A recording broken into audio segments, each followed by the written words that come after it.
Olá, meus amigos, minhas amigas, eu sou o professor Lac e eu estou aqui para fazer um convite muito especial. Primeiro, você assistir o restante dessa videoaula no nosso site da Lacon Cursos.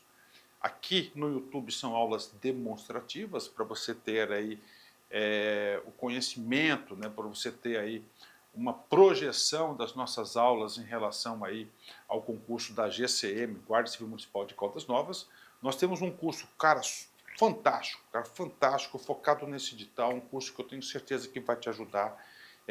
Só você clicar aqui embaixo, o menor custo-benefício do mercado, apenas R$ 199,90, investimento único, a melhor proposta pedagógica para você estudar de verdade com quem conhece, com quem aprova, quem vive o dia de concursandos, concurseiros no Brasil do dia a dia. Tá? Pode confiar aqui na Lacon Cursos que você terá um excelente resultado. Bacana, meus amigos? Espero vocês. Valeu, tchau! Brincadeira, já vimos as 5 primeiras classes gramaticais, o substantivo, que é responsável pelo nome, ou seja, nomeia os seres e as coisas, mas tem uma função muito mais importante, ele sempre é um termo determinado, ou seja, vai funcionar como núcleo das estruturas. Nós falamos sobre o adjetivo, que é responsável por indicar uma característica, e vimos que ele só possui 2 funções sintáticas, ou é um adjunto adnominal ou é um predicativo. Vimos o numeral, que é responsável por ordem, quantidade, fração, é galho fraco, não tem por que perder tempo com ele. Vimos o artigo, que é um camarada importante, flexiona em gênero e número. Aí é importante até salientar que dentro dessa perspectiva de gênero e número, existem os coringas. O coringa do gênero é o masculino e o coringa do número é o singular. O que isso, no fim das contas, significa? Que na hora em que você ficar na dúvida se uma palavra é variável ou invariável, você vai pensar nisso. Então, se a palavra só pode ficar no masculino e só pode ficar no singular, significa que ela é invariável. A partir do momento em que você consiga jogar para o feminino ou para o plural, ela já se torna variável. Isso vai ser relevante. Mais à frente a gente vai usar. E a gente viu o pronome e viu que ele serve para acompanhar ou substituir. E isso tem nome. Ele serve para acompanhar o substantivo, e quando ele acompanha o substantivo, ele vai ser um pronome adjetivo. Quando ele substitui o substantivo, ele vai ser um pronome substantivo. Era só isso que a gente precisava nesse primeiro momento. Agora a gente vai pensar no verbo. E quando você pensa no verbo, qual é a primeira coisa que vem à tua mente? Para que serve um verbo? Aí com certeza você respondeu. Ele serve para indicar ação. Mas ele não indica apenas ação. Ele também indica o quê? Estado. Mas ele não indica apenas ação-estado, ele também é responsável para indicar fenômenos da natureza. Agora, o verbo, ele é muito importante por isso? Não. Não é só porque indica ação, estado e fenômeno, não. Até porque não basta indicar ação, estado, ação e fenômeno para ser um verbo. Para ser um verbo, além de indicar ação, estado e fenômeno, tem que ser de acordo com a perspectiva temporal. Como assim, Sidney? Eu não entendi essa. Tem que indicar, na verdade, passado, presente e futuro. É isso mesmo. Então, se não tiver, não vai ser verbo.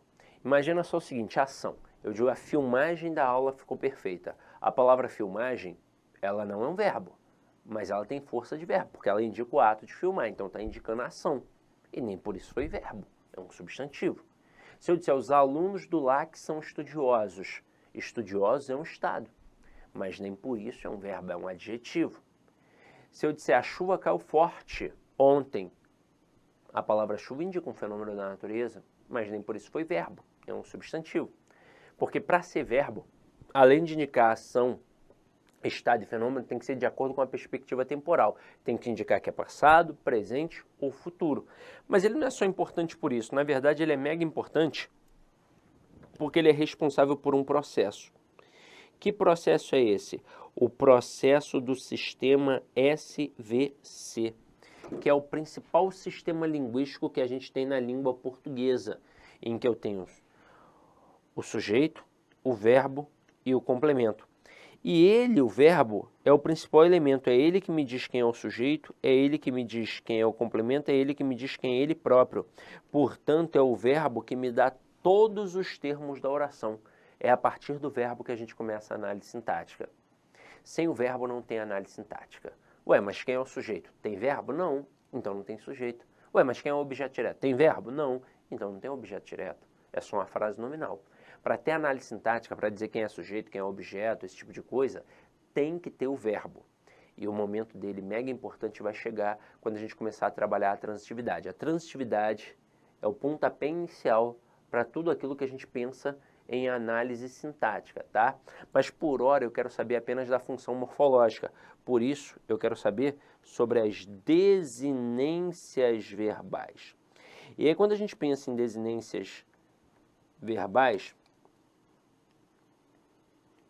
nós temos a desinência modo temporal e a desinência número pessoal.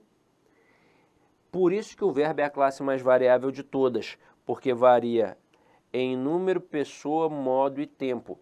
Em relação a número e pessoa é tranquilo. Quando a gente fala em número, a gente está falando em singular e plural. E quando fala em pessoa, fala das pessoas do discurso, que eu já até mencionei para vocês. Quem fala com quem se fala, de quem se fala. Só que tem primeira, segunda e terceira do singular, primeira, segunda e terceira do plural. Só que isso daqui é mole, você já domina, ó. Quem é a primeira do singular? Eu. Quem é a segunda? Tu. Quem é a terceira? Ele ou ela. Agora, quem é a primeira pessoa do plural? Nós. Quem é a segunda? Vós. Quem é a terceira? Eles ou elas. Mas e quando a gente pensa em modo e em tempo? Aí o bicho pega. Aí o bicho pega. Vamos lá.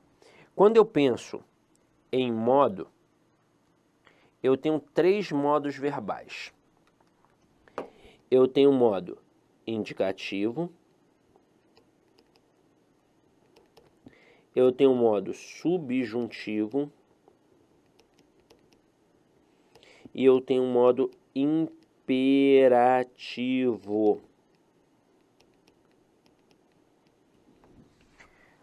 Para que serve o modo verbal? Para indicar a atitude que existe naquela frase. E aí, por sorte, os nomes dos modos facilitam a nossa vida. Para que serve um modo indicativo? Serve para indicar um fato, aquilo que é certo, aquilo que é real. Então, o modo indicativo trabalha uma atitude realista. E o modo subjuntivo? Ele trabalha numa contrapartida em relação ao indicativo. Se o indicativo mostra aquilo que é certo, o subjuntivo mostra aquilo que é incerto. Se o indicativo mostra aquilo que é um fato, o subjuntivo mostra aquilo que é uma possibilidade. Portanto, o subjuntivo trabalha no campo das hipóteses. Indica uma atitude hipotética. E o modo imperativo? A palavra imperativo vem de imperador. O que o imperador faz? Ele ordena, ele manda, então indica ordem. Como é que isso funciona na prática? Muito simples. Eu digo assim, ó, João, saia daqui agora. O que eu acabei de fazer? Eu acabei de dar uma ordem. Então isso é um modo imperativo. Só que é importante salientar que essa ordem não precisa ser escrachada. Porque modo imperativo pode ser ordem, pedido, súplica, vai depender da entonação. Então, se eu falar assim, ó, João, vamos almoçar agora porque eu estou morrendo de fome. Vamos almoçar. Eu dei um comando. Então, o modo imperativo ele é definido pelo comando. O emissor emite um comando esperando, obviamente, que o interlocutor execute esse comando dado. Isso é modo imperativo. Se tem algum comando esperando que o receptor execute esse comando, eu tenho um modo imperativo. Se não existir este comando, aí eu vou ficar na dúvida se é modo indicativo ou se é modo subjuntivo. Então vamos lá. Se eu disser assim, ó, o João quebrou o braço da cadeira. Eu dei alguma ordem? Eu falei, ó, João quebra o braço da cadeira. Não, não dei. Então se eu não dei ordem, não é imperativo. E aí eu estou dizendo que o João quebrou o braço da cadeira. Isso é um fato ou é uma possibilidade? Isso é um fato. Então eu tenho um modo indicativo. Agora se fosse assim, ó, João talvez soubesse as respostas do teste. Ele sabe? Não. Talvez soubesse. Então é uma possibilidade, portanto é um modo subjuntivo. E aí depois do modo, a gente tem quem também? A gente tem o tempo. Agora, quando a gente pensa no tempo verbal, aí é mais complexo, tá? Nós também temos 3 tempos verbais. Nós temos o tempo pretérito, que é o passado, nós temos o presente e nós temos o futuro. Ué, Sidney, mas por que é mais difícil? Porque eles se ramificam, coisa que não acontece com o modo. O presente, obviamente, não se ramifica porque ele é pontual, ele está acontecendo, mas o futuro se ramifica. Eu tenho o futuro do presente e eu tenho o futuro do pretérito. O pretérito, então, esse é que se ramifica muito. Eu tenho um pretérito perfeito, eu tenho um pretérito imperfeito e eu tenho um pretérito mais que perfeito. Não precisa ser nenhum gênio não, tá? Para você, pela lógica, qual é o tempo verbal que mais cai nas provas de concursos públicos? E ó, em qualquer banca, é o pretérito, é o presente ou é o futuro? É sem sombra de dúvidas, é o pretérito. E caramba, por que é o pretérito? Vamos lá, para começar, ele é o mais ramificado. Isso já ficou claro. Mas esse é o primeiro motivo. O segundo motivo é muito louco. Muito. O avaliador tem certeza absoluta que a maioria dos candidatos não faz a menor ideia da diferença de pretérito perfeito para imperfeito para mais que perfeito. Aí nesse momento você falou assim, caraca, Sidney, parece que está falando de mim. Eu não faço a mínima ideia também. Calma, calma. É muito simples, na verdade. Basta saber o que significa a palavra perfeito. Você pode abrir qualquer dicionário que você vai ver que a palavra perfeito significa completo. Então, por exemplo, quando um médico entrega, na hora do nascimento, claro, o filho nas mãos da mãe e diz assim, ó, seu filho nasceu perfeito, o que ele quis dizer com aquilo? Ele quis dizer que aquela criança é completa, que ela tem bracinho, perninha, boquinha, orelhinha, ela tem tudo, tudo. Não está faltando nada, ela é completa, por isso ela é perfeita. Ela é perfeita. Por isso, biblicamente, nós somos perfeitos. Porque a gente não precisa de nada para ser feliz. Tudo já está com a gente. É isso, a palavra perfeito significa completo. Então, quando eu digo que um pretérito é perfeito, eu quero dizer que é um passado completo, ou seja, um passado completamente realizado. Como é que isso funciona na prática? Você me pergunta assim, Sidney, o que você fez ontem? Aí eu digo, ontem eu joguei bola. Joguei bola é passado, não é passado? E não já acabou? Já acabou. Então, um passado completamente realizado. Portanto, um pretérito perfeito. Agora, e esse pretérito imperfeito? Esse prefixo in aqui vem para negar essa completude. Então, vai, no fim das contas, indicar uma continuidade. Como assim, Sidney? Ó, vamos ver na prática. Você me pergunta, Sidney, o que você fazia há 20 anos? Aí eu vou dizer, há 20 anos eu só jogava videogame. E aí concorda comigo que é um passado? Mas eu fiz só uma vez? Não, eu fiz várias vezes. Era um hábito, era uma rotina. Então, o pretérito imperfeito, ele indica um tempo verbal no passado, com processo rotineiro, habitual, contínuo. Agora, e o pretérito mais que perfeito? Ele é mais do que completo, ele é o que a gente chama de passado do passado, pois lá na gramática diz que ele é um tempo verbal no passado, anterior a outro tempo também no passado. Como é que isso funciona na prática? Eu digo que o João sempre tirava os sapatos que Maria usara na festa. E aí pensa comigo nessa linha narrativa. O que aconteceu primeiro?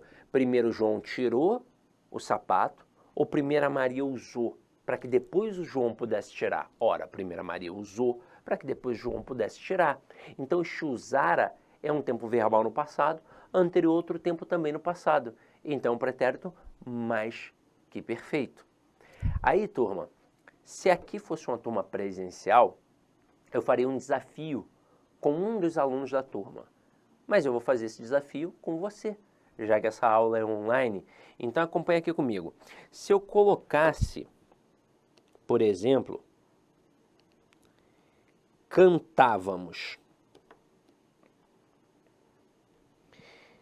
E aí eu te pergunto, tem quantas palavrinhas aqui? Essa pergunta parece ser muito louca, mas ela já derrubou muita gente, tá?